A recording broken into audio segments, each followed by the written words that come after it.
The first discussion topic on today's Peace and Prosperity is the security implications of South Korea's withdrawal from its military intel sharing pact with Japan, called GSOMIA. In response to Seoul's decision to pull out of GSOMIA, Washington voiced strong concerns and disappointment, while U.S. President Donald Trump said he will see what happens.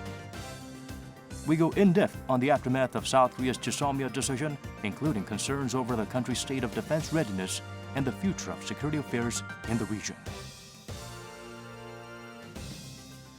Today's second topic is North Korea's intention behind continued weapons testing before a possible resumption of nuclear talks with the U.S.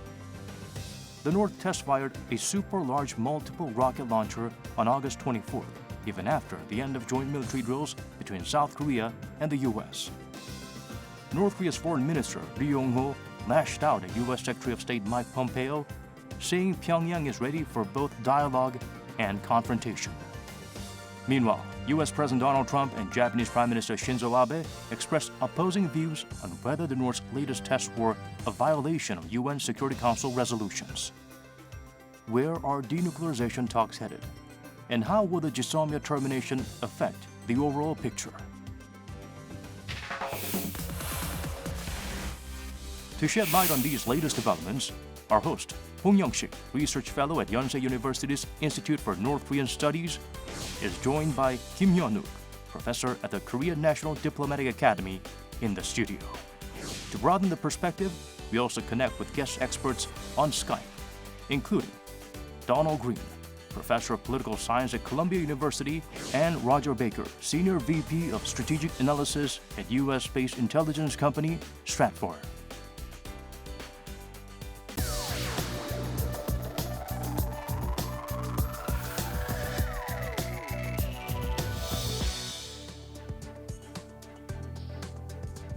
Hello and welcome to our program. There are concerns over Seoul's decision to pull out of the GSOMIA, its military intelligence sharing pact with Japan. But how should we be really concerned about it? To help us break down the latest developments, including South Korea's decision with GSOMIA, we have Professor Kim Hyun-wook from Korea National Diplomatic Academy here with us today. Thanks for coming here. Thank you for inviting me. All right. Were you shocked by the decision by Moon Jae-in government to walk away from GSOMIA? Yes, I was shocked. I didn't expect that to be that much. I thought that GSOMIA was just a bargaining chip from South Korean government's perspective to deal with Japan, because maybe we need to have a tougher, chip to deal with Japan, and also I think so Korean public opinion is very much proposing and supporting the current South Korean government because there is always anti-Japan feeling in South Korea. So I think it would not be easy for South Korea to back off at this moment, and rather would be good to choose a tougher card to deal with Japan. But even though that would be the situation now, breaking down the GSOMIA, I think was something that I have never expected so far. So should we put more weight on the comments and responses coming from the State Department, the Pentagon, saying that they were disappointed by the decision of South Korean government? Yes, State Department's comment and response is twofold. First one is that they're worrying about the security and safety of U.S. forces in Korea.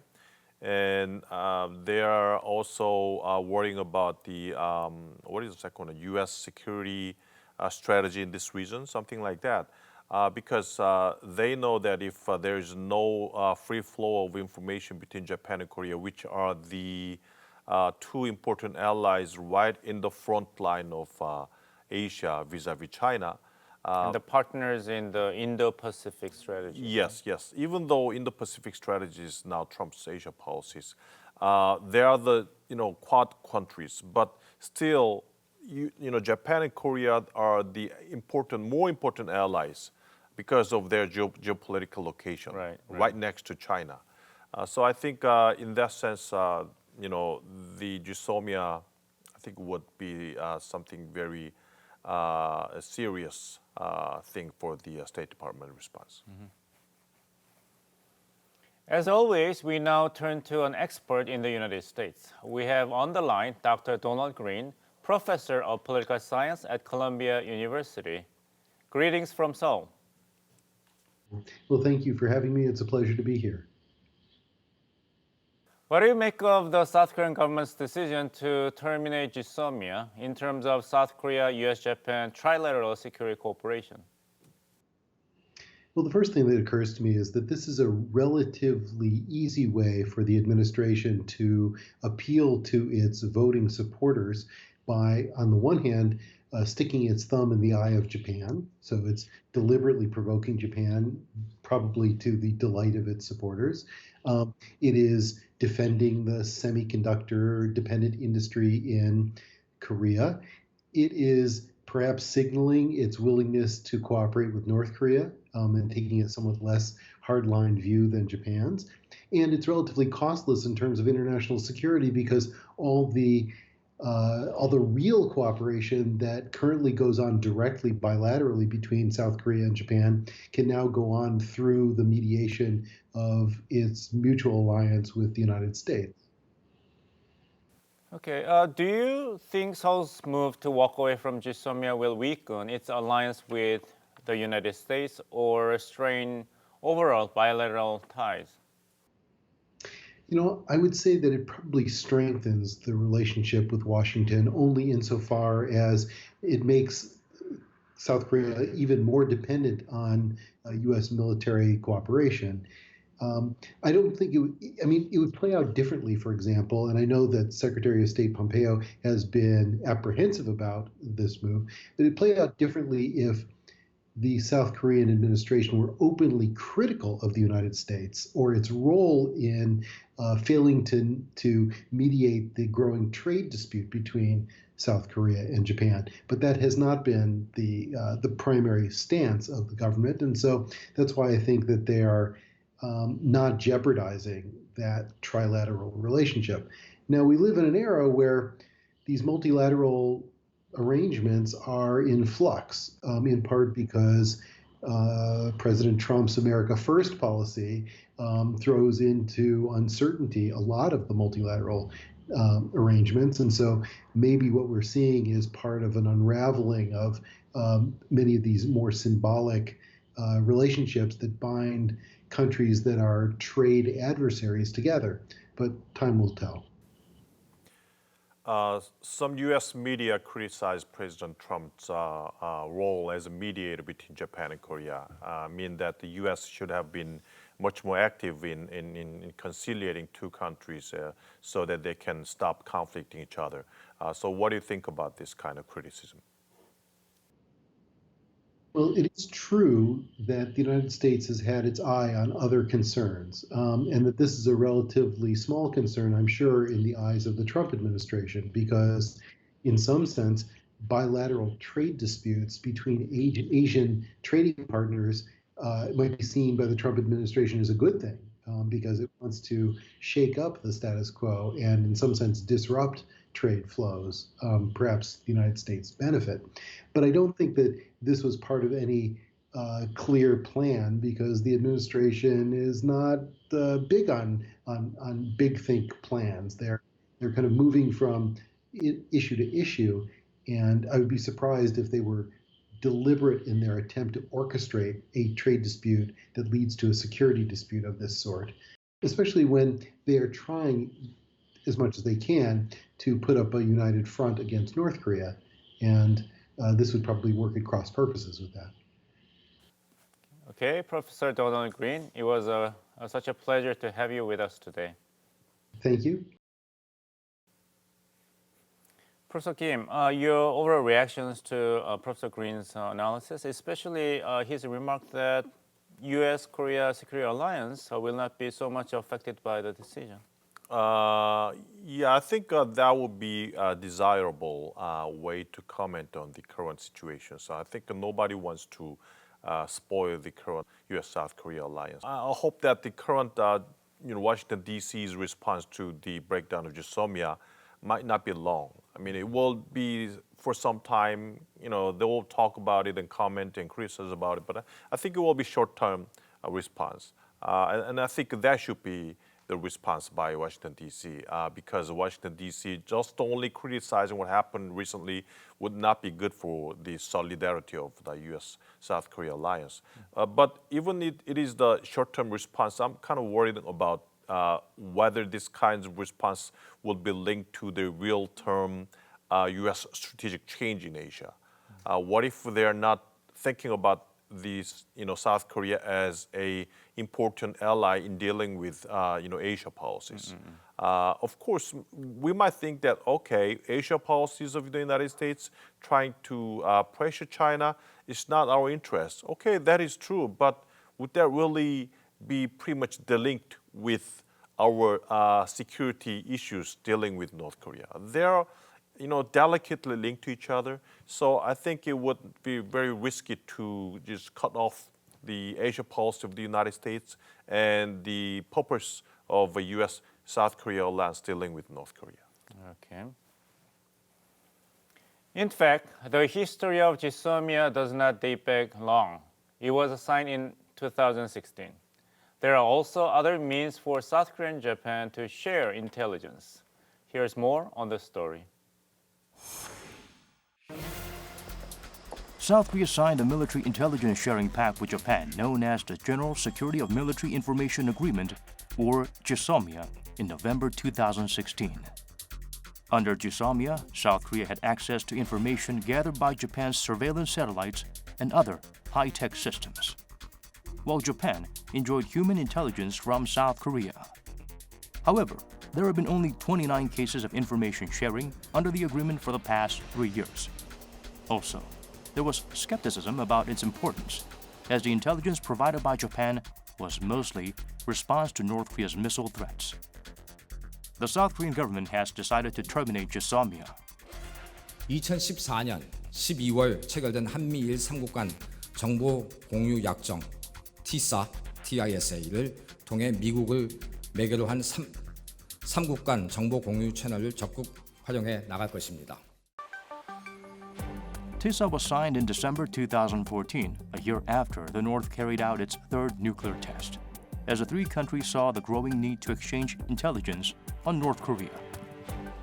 The trilateral pact enables Seoul and Tokyo to share information with each other through Washington.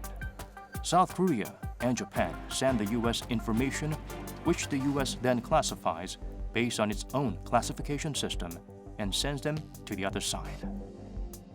Both GSOMIA and TISA allow the exchange of up to Class 2 secrets.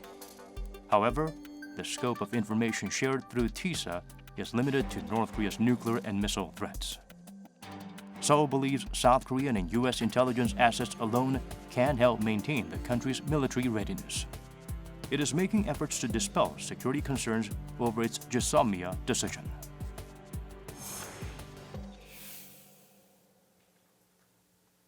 So, Professor Kim, as you saw the short video clip, South Korea and Japan has exchanged intelligence 29 times for the past 3 years. What does it tell about South Korea's dependence upon Japan for military intelligence and South Korea's own defense readiness?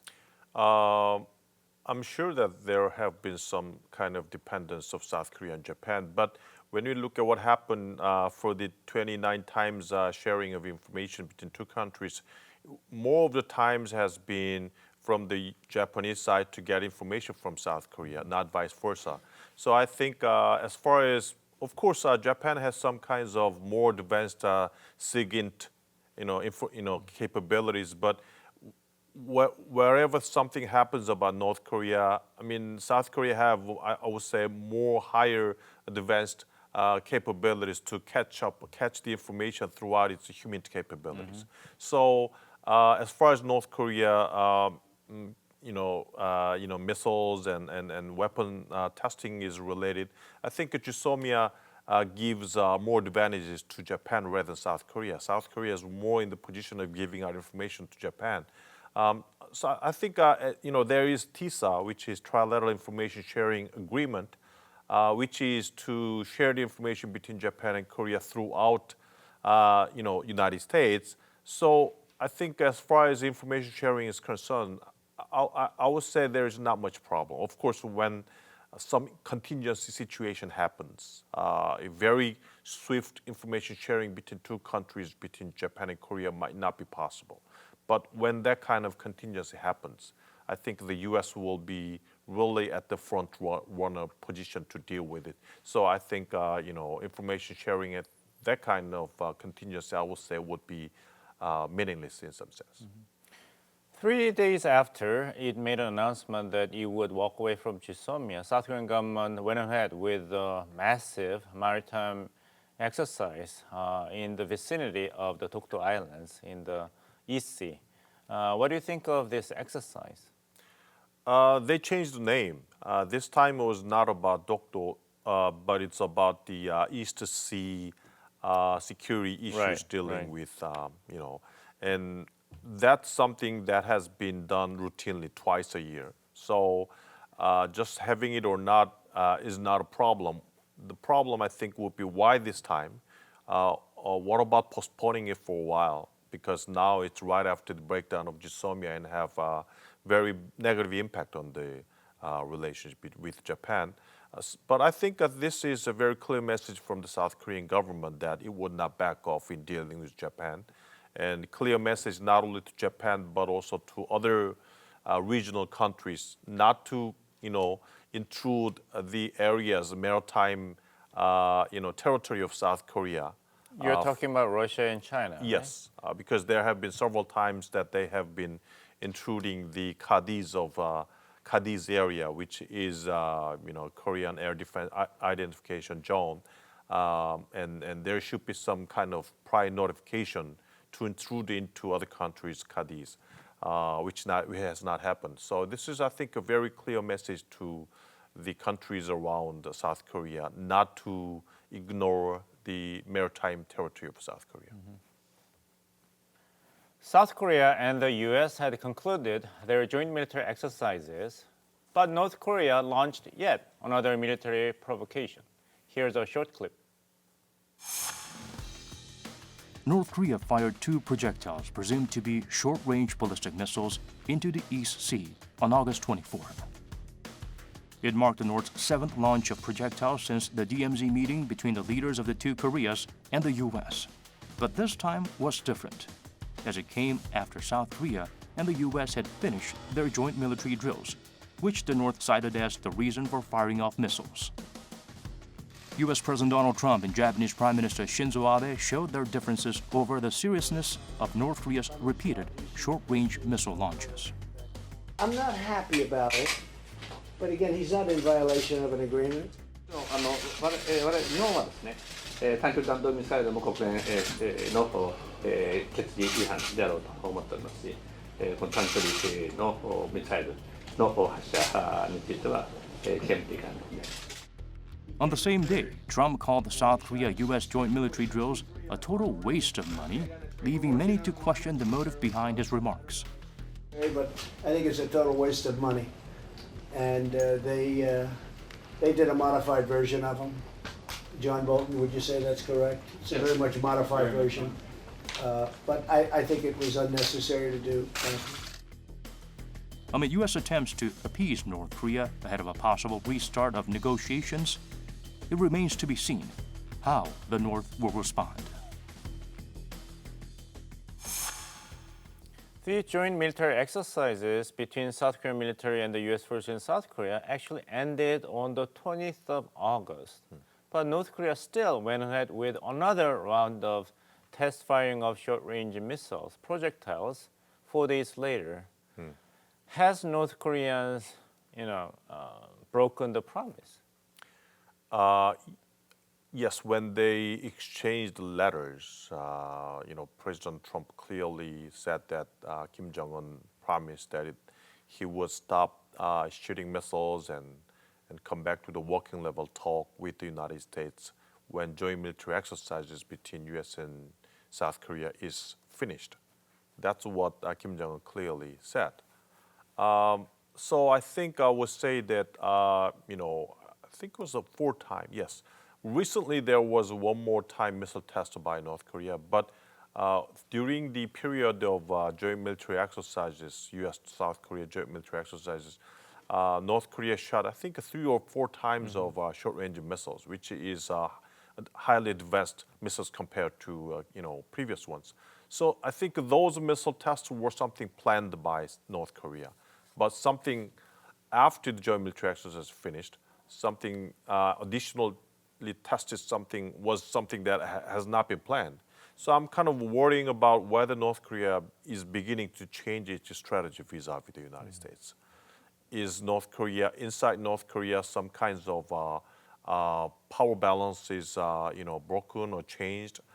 Kim Jong-un is thinking differently, not to stick to the talk with the United States. That's some kind of concern I have now. I see. We have another expert from the United States on the line, Mr. Rodger Baker, Senior Vice President of Strategic Analysis at US-based intelligence company Stratfor. Hello. Well, thank you for having me on the show today. All right. At the recent US-Japan summit, US President Donald Trump described the South Korea-US joint military drills as a total waste of money. Why do you think Mr. Trump made such controversial remarks? Well, I think that we have to understand that this president has a very different view of the way in which he looks at military exercises, the way he looks at joint training, and as what he sees as things that impede with his intent to create some sort of resolution to the North Korean issue. We've seen him talk about this in the past, where he calls military exercises costly, where he says they waste time and money.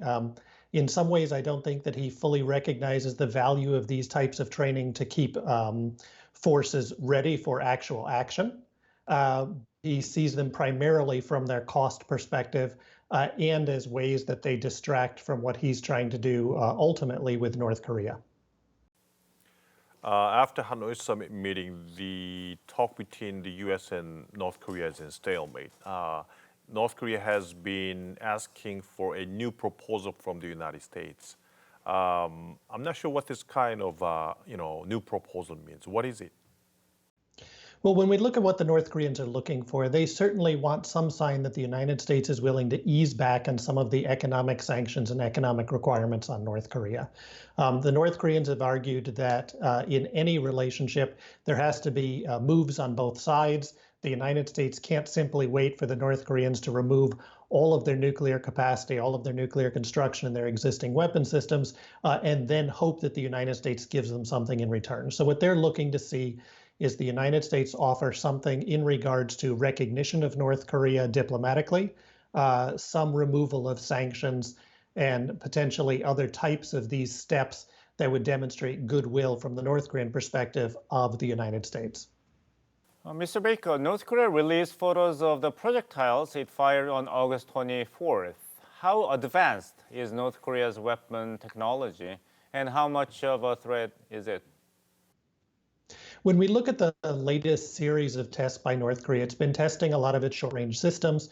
These systems are actual battlefield weapons. So this is very different than how often in the United States or in the West it's perceived just as political posturing or just some sort of provocation by the North. In fact, what the North is doing is it's looking at its conventional military capability and working on weapon systems that are able to counter what it sees as the real threats from South Korea and from the United States. So the systems we've been seeing them work on recently are low-altitude missile systems that are potentially able to strike at airfields in South Korea and some potentially in Japan, but certainly in South Korea, where the South Koreans and the U.S. are going to be deploying advanced U.S. fighter aircraft. And so is it a significant uptick in the threat from North Korea? Not necessarily. Certainly it's not developing medium-range nuclear-tipped missiles or long-range nuclear-tipped missiles. But from the point of view of actual defense and security and real military contingencies, this is a significant step for the North Koreans to be working on these systems. Mr. Baker, thank you very much for your great insights with us today. All right, thank you. So, Professor Kim, how would you respond to Mr. Baker's assessment of North Korea's new weapon systems? Yeah, I think that was a very impressive response. Something that's North Korean recent development of short-range missiles. They're really for the battlefield weapon systems. Not just for political No, demonstration. no. And I think this is clearly signifying that the North Korean strategy is changing. I think, even though they need to keep the red line that Trump has set for now, I think, according to Mr. Baker's analysis, I think, North Korea's strategy vis-a-vis South Korea has completely changed for now. They're not talking with South Korea. They have been criticizing, and they're advancing their weapon system that can be very important threat to South Korea. So I think this would be ultimately, I'm not sure when would that be. I mean, there will be some critical junctures that would determine the future North Korea strategies. For example, if President Trump is not reelected, or even though he's reelected, if he changes his policy towards North Korea, I think there will be many chances that possibility that North Korea's strategy will completely change into some other pathway in the future. All right. Professor Kim Hyun-wook, thank you so much for joining us today. Thank you very much.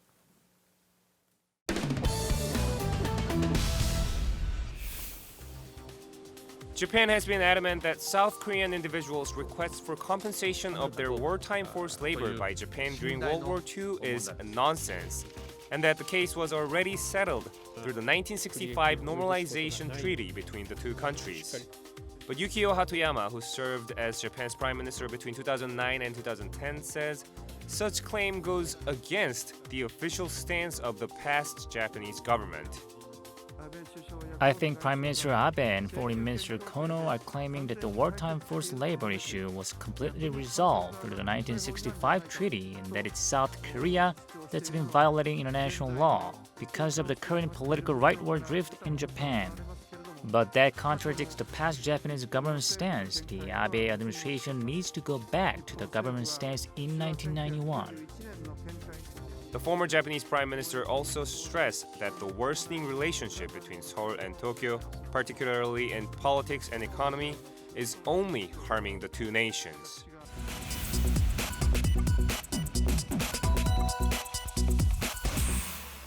Japan's decision to eject South Korea from the white list of countries that are entitled to receive preferential treatment in trade entered into effect on the 28th.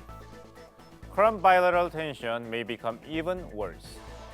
Will this measure truly make Japan a winner? If reliable security terms and free flow of global supply chains are what made South Korea and Japan great, how will Japan's decision be remembered 20 years and 100 years later? Let's keep an eye on how leaderships in both countries respond to the current situations. And this is all we have for you today. Thanks for watching.